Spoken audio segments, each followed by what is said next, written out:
Muy buenas tardes, bienvenidos a este vídeo explicativo del concierto número 12 de la temporada 2014-2015 de la Orquesta Sinfónica de Castilla y León. Un concierto que tiene un marcado carácter español, con 4 composiciones de 4 compositores diferentes, como son Lorenzo Palomo, en una obra de estreno para contrabajo y orquesta sinfónica llamada Humoresca, Joaquín Turina, con su obra La procesión del Rocío, Manuel de Falla, del que escucharemos el interludio y danza de la ópera La vida breve, y por último Cristóbal Halffter con una de sus obras más interpretadas, como es El tiento de primer tono y Batalla imperial. En este vídeo vamos a tratar de profundizar un poquito en todas las obras, con la idea de ayudarles a percibir y a disfrutar mucho mejor de este concierto que esta tarde lleva un sello muy español. La primera obra que vamos a escuchar esta tarde es una obra de estreno, un estreno absoluto.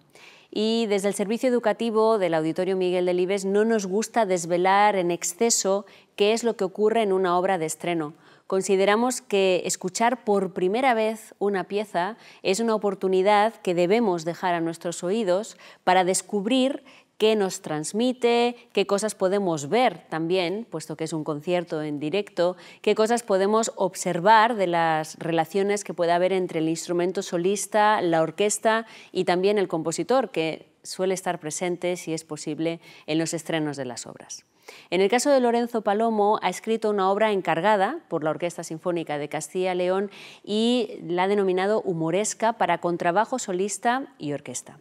Miroslav Kasperek es el contrabajista que interpretará la obra esta tarde.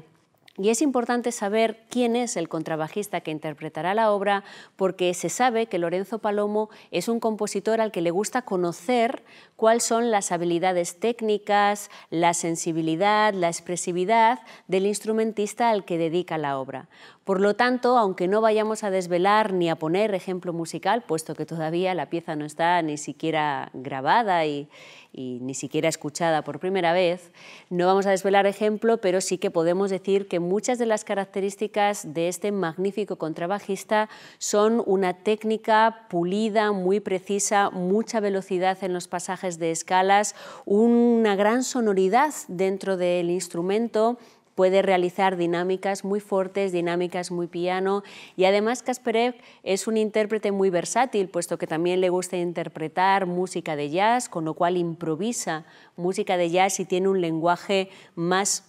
versátil y más amplio de lo que podría ser el lenguaje propiamente clásico. De modo que prepararemos a nuestros oídos para intentar sentir estas características de improvisación, de desarrollo técnico virtuosístico a través de escalas, pasajes rápidos y también de mucha gradación dinámica, es decir, de volumen instrumental.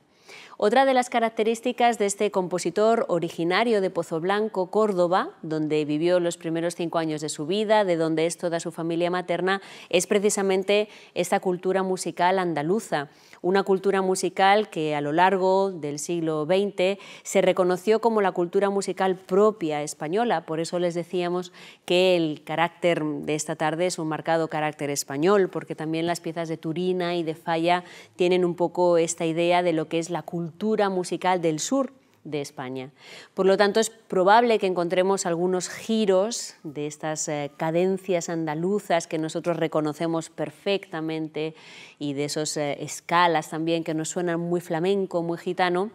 porque Palomo confiesa en varias entrevistas que le surge de forma bastante natural.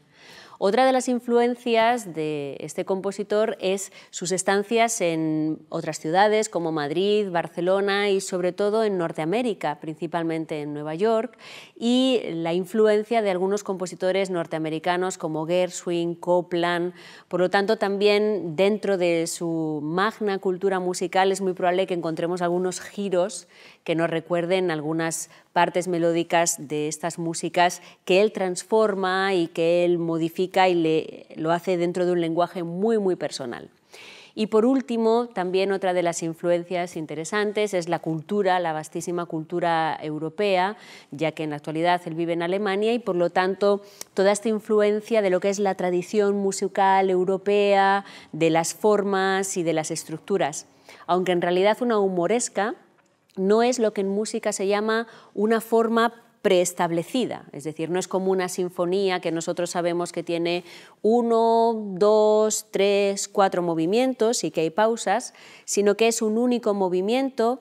que dentro se puede desarrollar de múltiples formas. Podemos ver partes separadas de una forma clara o puede desarrollarse todo de una forma continuada de un carácter improvisatorio. Preparen sus oídos para la sorpresa. También preparen los oídos para disfrutar de la diversidad del lenguaje de Palomo y también debemos prepararnos para una pieza que se interpreta por primera vez y esa excitación del estreno debe percibirla también la orquesta para sentir y para inspirarse en interpretar todavía mucho mejor. En las piezas de estreno, la comunión entre el público y la orquesta, la reacción del público después de la interpretación suele ser un momento muy interesante porque es absolutamente único. La obra La procesión en el Rocío, opus 9, es una composición de Joaquín Turina, un compositor que nació a finales del siglo XIX en Sevilla, pero que pasó la mayor parte de su vida profesional en Madrid, aunque también había estudiado en París. La obra que vamos a escuchar esta tarde está estructurada en 2 partes. La primera parte se denomina Triana en fiesta y es un movimiento rápido y alegre, y una segunda parte que es propiamente la procesión que tiene un carácter rítmico precisamente de procesión que no de marcha y que después pondremos 2 ejemplos musicales para que se puedan diferenciar bien. La música de Joaquín Turina tiene un marcado carácter español, españolista, a través de las escalas que nuestro oído reconoce perfectamente, pero con esa influencia de la armonía francesa. La armonía francesa significa, la armonía francesa del siglo XIX, de finales del XIX,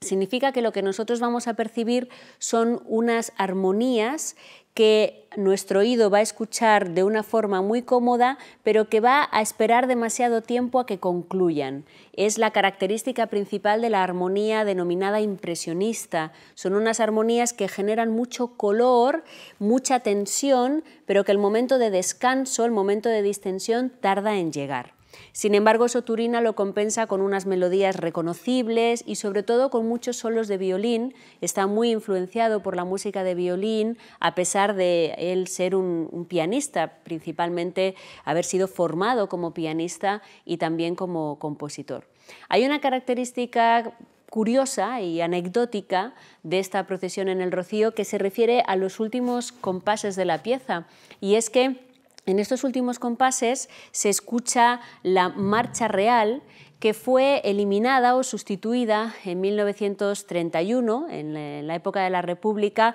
por otros compases, otros acordes, y muchas veces durante la Guerra Civil se interpretaba incluso el himno de Riego, que era el himno propiamente republicano, para eliminar estas referencias a la marcha real. Vamos a poner 2 ejemplos musicales para ver cómo Turina hace esta introducción de la fiesta en Triana.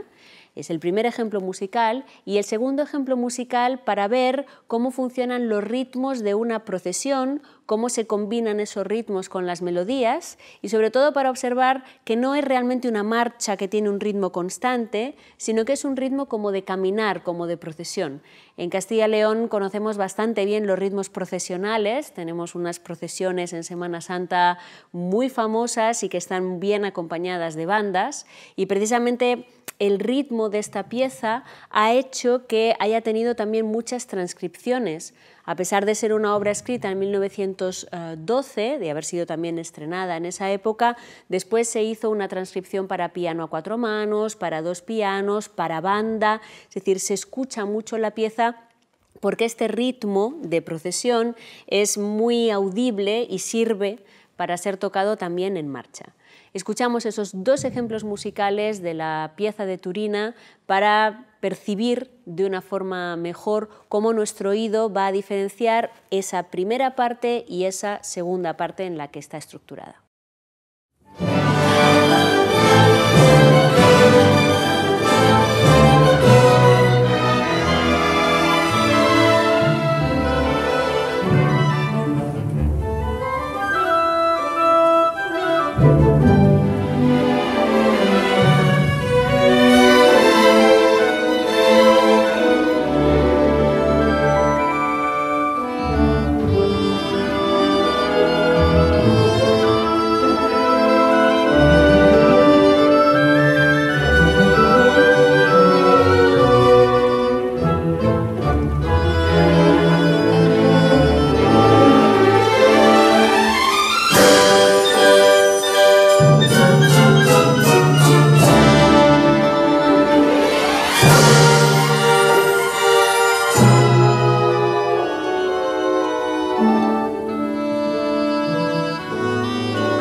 Manuel de Falla es, sin lugar a dudas, uno de los compositores españoles más insignes. Es uno de los representantes de ese nuevo españolismo que pretendía no dejar la música folclórica española, seguir la tradición de la música folclórica española, pero darle una nueva visión más contemporánea y más cultural. Seguidor de los estudios de Felip Pedrell, que hablaban de quintaesenciar la música, es decir, de tomar las características fundamentales de esa música, pero de convertir esa música en algo nuevo y no en algo antiguo que sonara ciertamente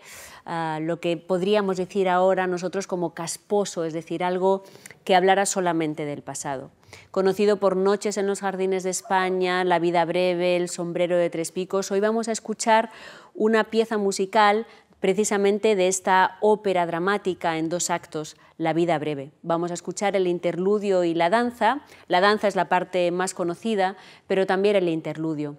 La vida breve está escrita en 1905, aunque no se estrenó hasta 1913, precisamente no en España, se estrenó en Niza, y Manuel de Falla escribió esta obra para presentarse al concurso de la Real Academia de Bellas Artes, que efectivamente ganó. Está basado en un poema de Fernández Sau, que él mismo arregló como libreto de ópera y que viene a tener un contenido muy simple. Es el típico trío amoroso que termina en drama. El personaje principal se llama Salud, que está enamorada de Paco. Paco, a su vez, tiene una relación paralela con Carmela, que es de su propia clase, ya que Salud es una gitana, pero Paco es un señorito andaluz, y después por el medio están la abuela de Salud y el tío de Salud, que se llama Salvador, que son los que le explican y ven cómo Paco se casa con Carmela. Lo que vamos a escuchar tanto en el interludio como en la danza son precisamente estos 2 momentos, momentos de felicidad,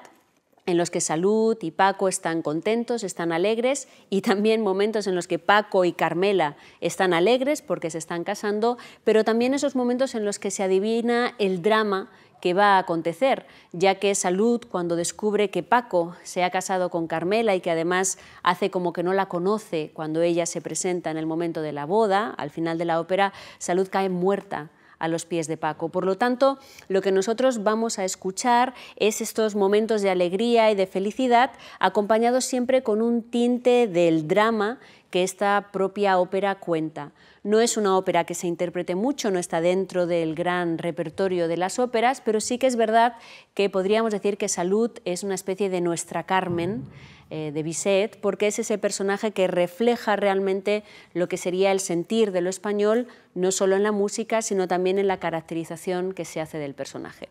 Un ejemplo musical para ver precisamente en esta danza esos momentos que presentan la alegría, pero también esos momentos en los que se puede adivinar el drama a través de una armonía más oscura, de lo que en música se llama armonías menores, y a través de esas escalas descendentes y de unas dinámicas que provocan un momento más introspectivo y más triste.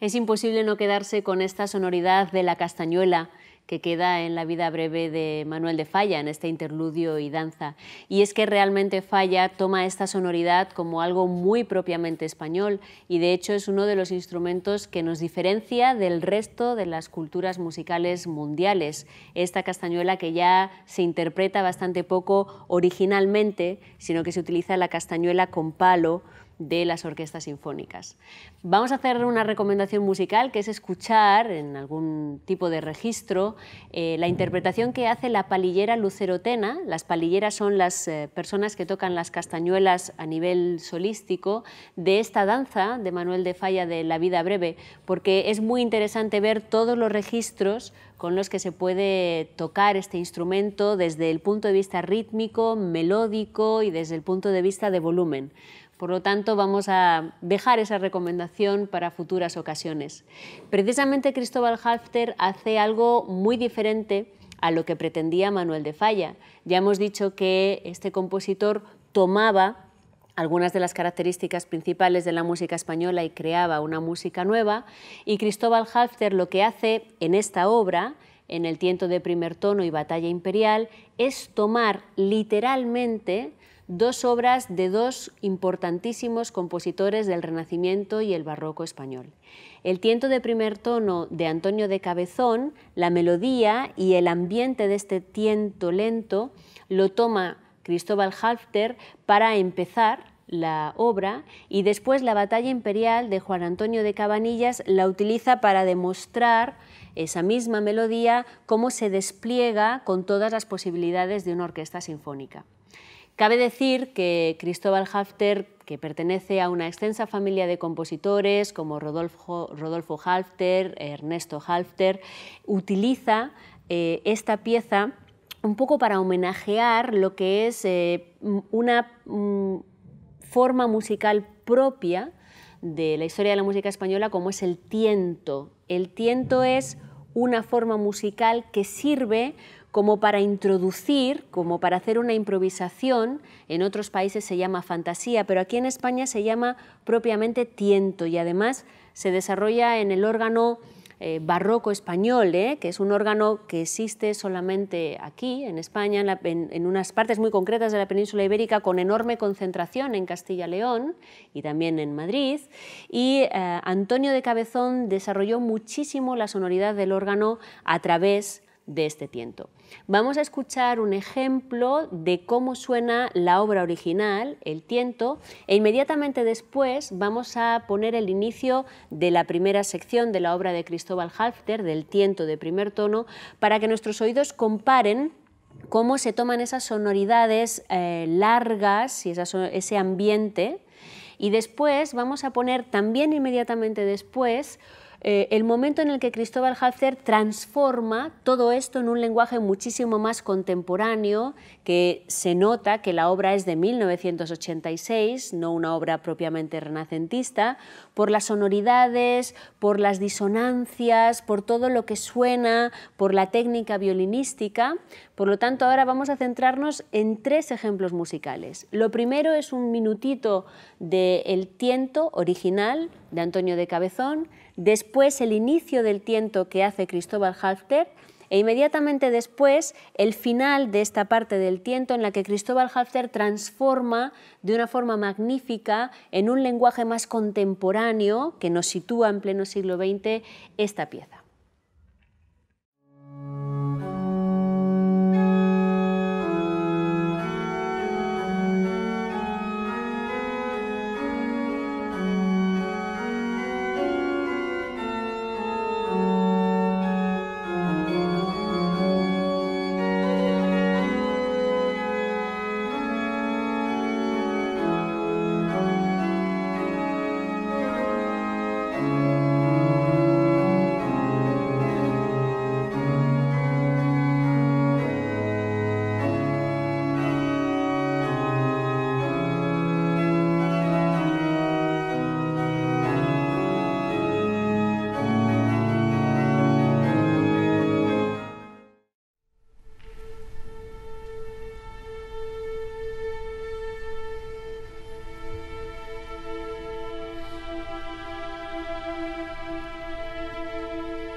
Es fácil imaginarse cómo se produce una batalla imperial en un órgano que prácticamente todos podemos conocer. En el momento en el que Juan Antonio de Cabanillas se propone escribir una batalla imperial, todo lo que va a sacar es la parte de la lengüetería del órgano que tiene más corneta, trompeta, todo aquello que suena, una lengüetería que suena mucho más metálica. La forma de traducir esto a una orquesta sinfónica es también muy evidente. Es utilizar todas las posibilidades de los instrumentos de percusión, así como todas las posibilidades de los instrumentos de metal. Cristóbal Halffter toma literalmente la melodía de Cabanillas para transportarla a las posibilidades de una orquesta sinfónica. Vamos a escuchar los dos ejemplos, tanto el de Cabanillas como el de Cristóbal Halffter, y nuevamente vuelve a transformar a lo largo de lo que desarrolla y de lo que dura esta parte de la batalla imperial en un lenguaje mucho más contemporáneo. Vamos a escuchar estos dos ejemplos, lo que sería la batalla imperial de Juan Antonio de Cabanillas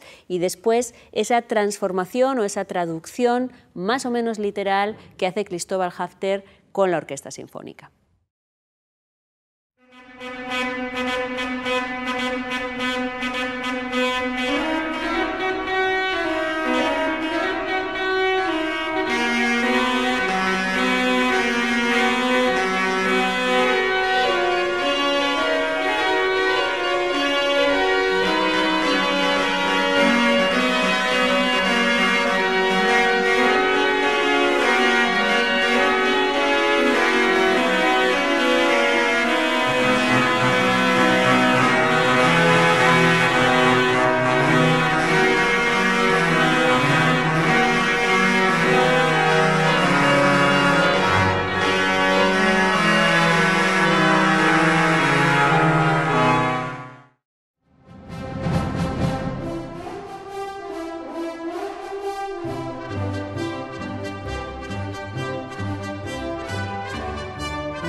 Un concierto, el de esta tarde, que nos va a permitir disfrutar de las diferentes visiones que 4 compositores españoles han tenido de la cultura musical española, no solo de esa cultura folclórica que todos tenemos guardada en el oído, sino también de la cultura musical de lo que nosotros conocemos como música académica o música culta, como es el caso de Cristóbal Halffter y también de Lorenzo Palomo.